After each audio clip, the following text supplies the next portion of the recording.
श्रावण सोमवार व्रत कथा. फक्त ही कथा ऐकल्याने आणि स्मरण केल्याने माणसाचे सर्व दुःख, अडचणी, संकटे दूर होतात. चला तर मग जास्त वेळ वाया न घालवता आजच्या या कथेला सुरुवात करूया. पण त्याआधी कमेंटमध्ये हर हर महादेव लिहायला विसरू नका.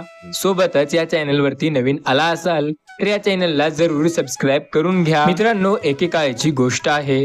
भगवान नारद स्वतः शंकर देवाजवळ जातात आणि महादेवाला म्हणतात, हे महादेवा, मला एक गोष्ट जाणून घ्यायची. त्यावर महादेव म्हणतात, हा नारद मुनी, तुम्ही बोला.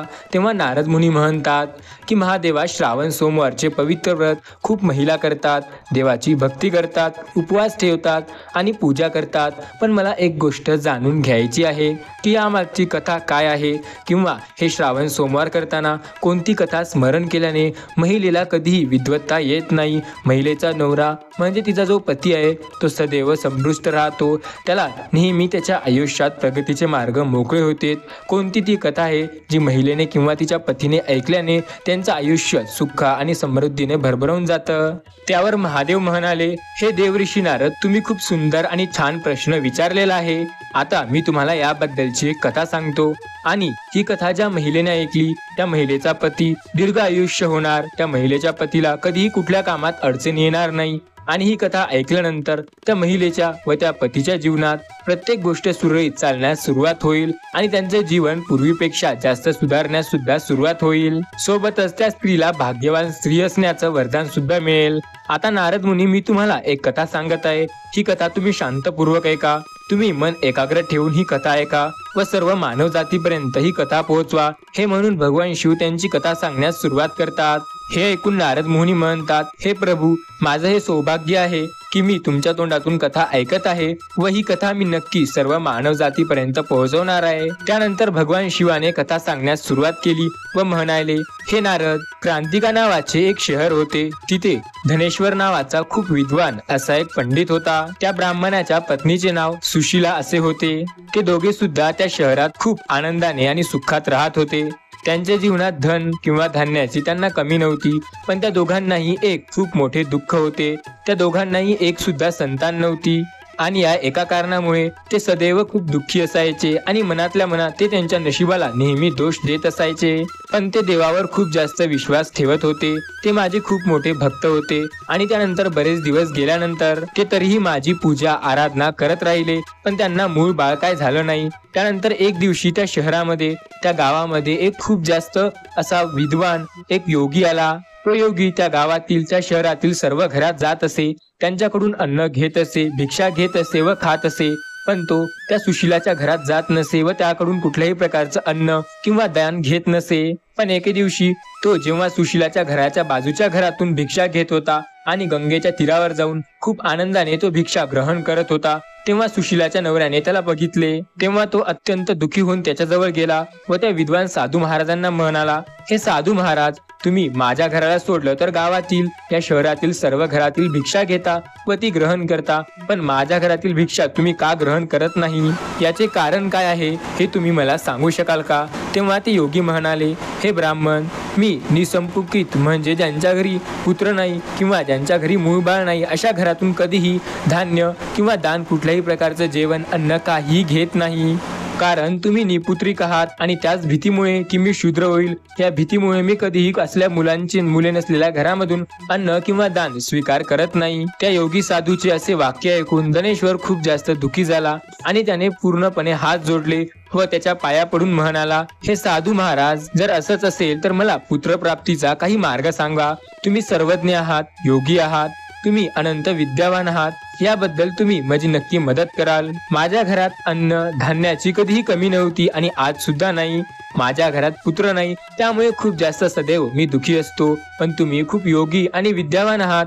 तुम्ही माझी ही समस्या दूर करा. कृपा करून मला या पापांपासून मुक्त करा. त्याचे असे शब्द ऐकून तो ब्राह्मण म्हणाला, हे ब्राह्मण, तुम्ही एक गोष्ट लक्षात घ्या, तुम्ही सर्वात पहिले चंडिका देवीची पूजा करा. हे ऐकून तो ब्राह्मण घरी गेला व घरी येऊन त्याने आपल्या पत्नीला त्याच्यासोबत जे काही झालं ते संपूर्ण कथा कहाणी त्याच्या पत्नीला सांगितली.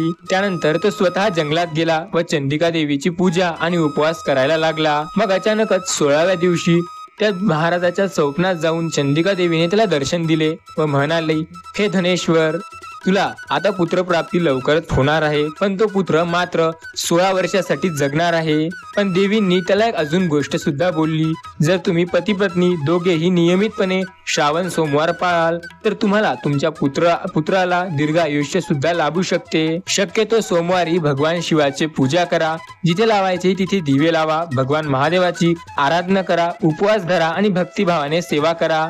चंडिका देवी त्या ब्राह्मणाला असंही म्हणते की जिथे तू आज बसून आहे त्याच्या बाजूलाच एक आंब्याचं झाड आहे. उद्या सकाळी लवकर उठ आणि त्या आंब्याच्या झाडावरचं एक फळ घेऊन जा, तुझ्या घरी घेऊन जा आणि घरी गेल्यानंतर ही संपूर्ण गोष्ट तुझ्या पत्नीला सांग. ते फळ जेव्हा तुझी पत्नी भगवान शंकराचे ध्यान करून खाईल तेव्हा भगवान शंकराच्या कृपेने ती गर्भवती होईल. मग जेव्हा दुसऱ्या दिवशी तो ब्राह्मण जेव्हा सकाळी उठला त्याच जागेवर त्याला एक आंब्याचे झाड दिसले. त्यावर फक्त एकच आंबा होता.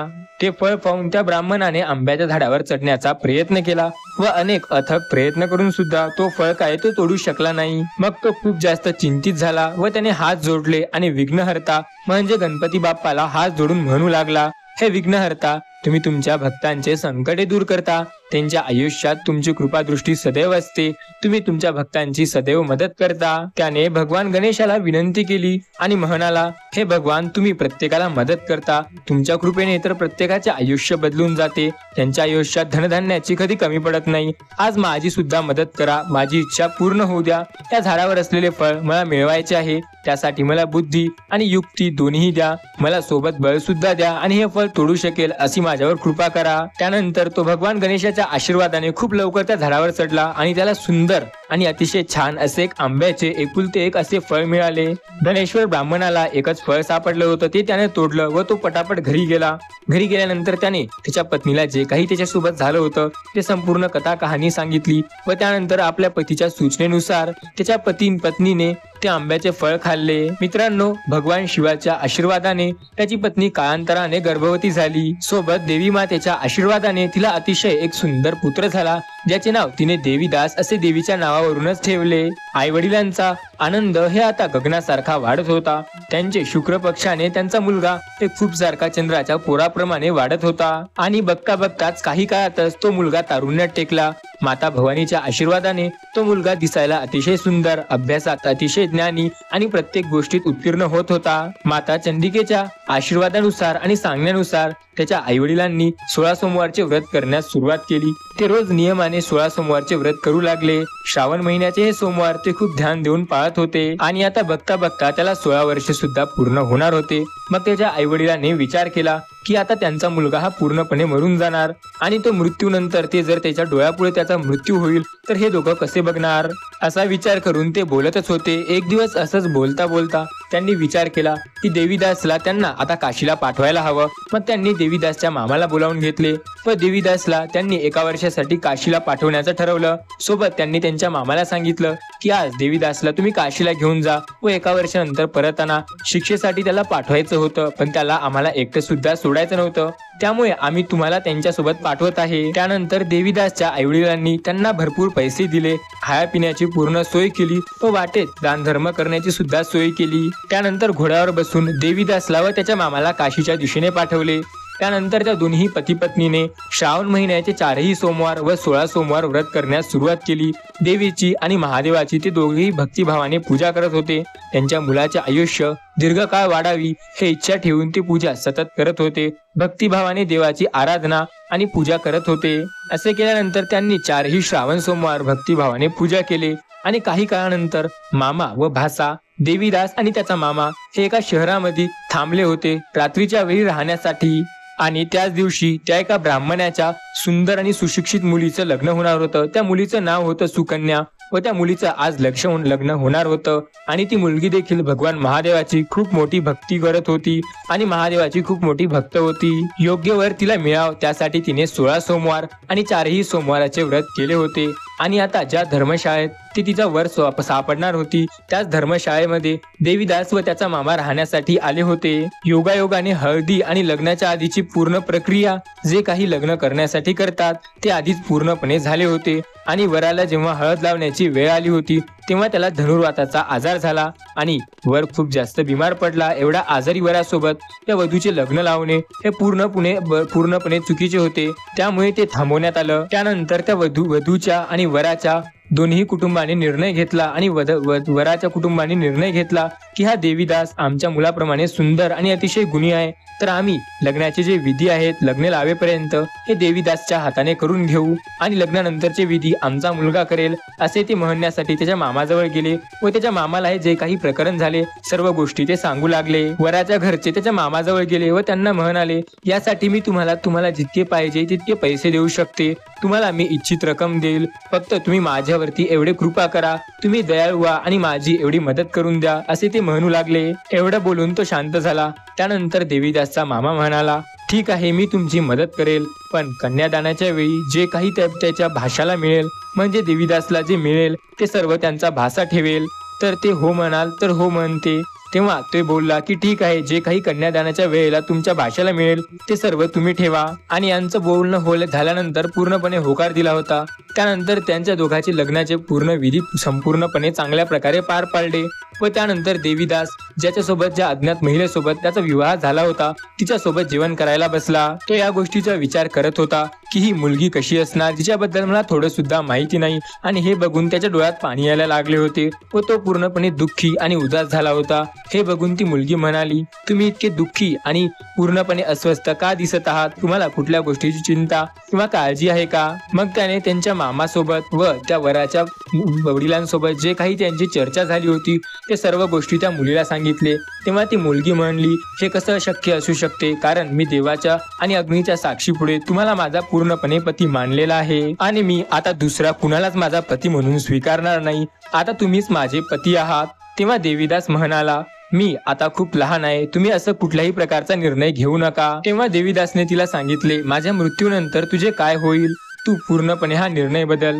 पण ती खूप दृढ विचाराची स्त्री होती. तिने सरळ सांगितलंय की माझ्याला जे काही होईल ते माझ्या नशिबात असेल, जे तुमच्यासोबत होईल ते मला स्वीकार आहे आणि ते सुद्धा माझ्यासोबत जे होईल ते सुद्धा मला स्वीकार आहे, पण मी माझा निर्णय काय बदलणार नाही. त्यानंतर त्याची पत्नी म्हणाली, हे स्वामी, तुम्ही आता उपाशी असेल, आधी तुम्ही जेवून घ्या. त्यानंतर देवीदास व त्याच्या पत्नी दोघींनीही जेवण केले व दुरुळीत रात्र ते दोन्ही सोबत झोपले होते. सकाळी उठल्यानंतर देवीदासने त्याच्या पत्नीला 3 रत्नावळी, 1 अंगुठी आणि 1 रुमाल दिला व ते म्हणाला, हे प्रिये, माझ्या मृत्यूबद्दल व जीवनाबद्दल तुला काही जाणून घ्यायचं असेल तर तू या फुलांची एक माळ किंवा हार बनव आणि या फुलांची एक तू छोटीशी बाग बनव. त्याला तू रोज पाणी दे, त्याचं रक्षण कर आणि ज्या दिवशी हे फुले सुकतील किंवा ते झाड पूर्णपणे सुकून जाईल त्या दिवशी मी मरेल आणि ज्या दिवशी हे पुन्हा हिरवं होईल किंवा हिरवळ होईल, फुले पुन्हा यायला लागतील, त्या दिवशी मी जिवंत आहे याचा तू अर्थ समज. यानंतर एवढं बोलून तो काशीच्या दिशेने पुढे निघून गेला. ते गेल्यानंतर तसेच एका दिशेकून आवाज आला वर आणि त्याच्या पूर्ण वाजागाजा सोबत लग्नाच्या पुढच्या विधी पूर्ण करण्यासाठी वाजागाजात त्याच्या दिशेने यायला लागले होते. पण तेव्हा त्या मुलीने त्या वराकडे बघितले व वराच्या वडिलांना सांगितले की हा माझा नवरा नाही, माझा नवरा तर तोच आहे ज्याने माझ्यासोबत अग्नीच्या साक्षीने फेरे घेऊन माझ्यासोबत विवाह केला. आणि जर तुम्ही म्हणत असाल की हा तोच आहे तर लग्नाच्या विधीला मी दिलेले दागिने मला दाखवा व सोबतच काल रात्री आमच्या सोबत जे काही बोलणं झालेलं आहे, जे मी त्याला गोष्टी सांगितल्या होत्या ते कुठले आहेत ते याला मला सांगायला लावा. यानंतर वडिलाने मुलाला पाठवले पण तो काहीही सांगू शकला नाही. यानंतर मुलीने नाही म्हणून सांगितले. यानंतर तो जे काही लग्नासाठी परिवार आला होता ते पूर्णपणे लज्जित होऊन तिथून निघून गेला. तेव्हा महादेव म्हणाले, हे देवऋषी नारद, अशाच प्रकारे काशीला शिक्षण घेण्यासाठी देवीदास गेला व काही दिवसानंतर एका रात्री त्याला एक साप चावायला आला. त्या सापाच्या विषाच्या प्रभावामुळे त्याच्या आसपासची सर्व जागा हे विषामुळे पूर्णपणे विषबाधित झाली, पण त्याला काहीही झाले नाही कारण त्याचे आई वडील त्याच्यासाठी श्रावणाचे उपवास करत होते आणि ते पूर्णपणे श्रद्धेने व पूजेने करत होते. त्यामुळे देवीदासला त्याचा काहीही फरक पडला नाही. आणि त्याची पत्नी जे एका ब्राह्मणाची मुलगी होती तिनेही तिच्या पतीच्या दीर्घायुष्यासाठी 16 सोमवारचा व्रत केलेला होता. आता स्वतः काळ म्हणजे यमराज त्याच्या जवळ आला व त्याच्या शरीरातून त्याचा जीव घेण्याचा प्रयत्न करू लागला. पण अथक प्रयत्न करून सुद्धा यमराज त्याचे प्राण काय घेऊन जाऊ शकला नाही. पण जेव्हा देवीदास पूर्णपणे बेशुद्ध होऊन जमिनीवर पडला तेव्हा महादेव व देवी पार्वती तिथे प्रगट झाले. त्याला जमिनीवर असे बेशुद्ध पडलेले बघून माता पार्वती म्हणाल्या, हे प्रभू, या मुलाच्या आईने आधीच 16 सोमवार आणि श्रावणाचे 4ही सोमवार व्रत केलेला आहे, त्यामुळे याला तुम्ही पुन्हा जीवन दान द्या. माता पार्वतीच्या विनंतीनुसार भक्तप्रेमी भगवान शिव यांनी त्याला जीवदान दिले व तो जिवंत झाला. तर मित्रांनो, मृत्यूच्या या खेळामध्ये माता पार्वतीच्या बोलण्यामुळे आणि त्याच्या आईवडिलांचे 16 सोमवार आणि श्रावणातील 4 सोमवाराच्या उपवासामुळे आणि देवाच्या भक्तीमुळे मृत्यूला सुद्धा मागे पाडून काही वेळानंतर देवीदास पूर्णपणे स्वस्थ होऊन उठून उभा राहिला। दुसरीकडे त्याची पत्नी त्याच्या मृत्यूची वाट पाहत असे।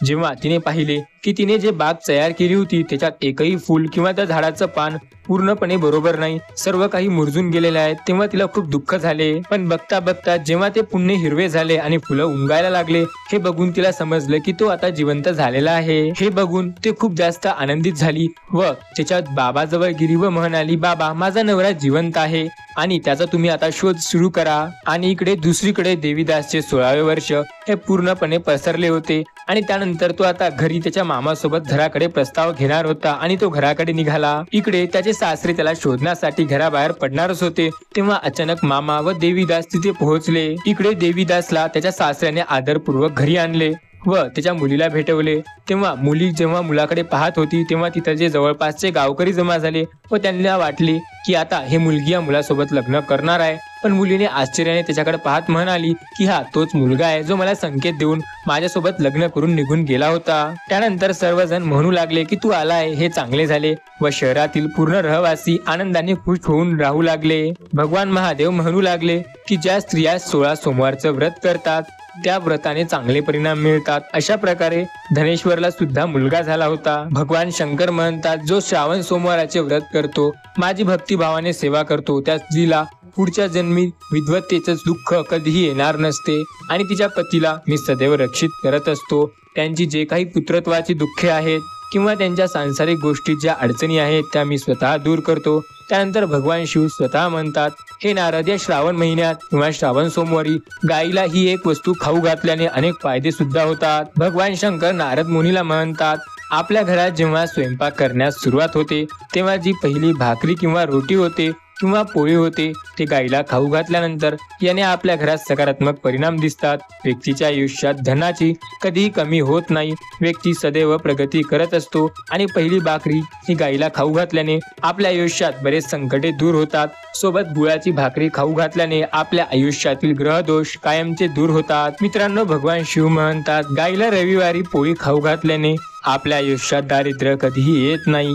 गायीला जेव्हा तुमच्या घरापुढे येईल तेव्हा मारू नका किंवा हकलू नका, फक्त गायीची भक्तिभावाने सेवा करा। गायीला हळद लावून पोळी खाऊ घातल्याने आपली गरिबी कायमची दूर होते।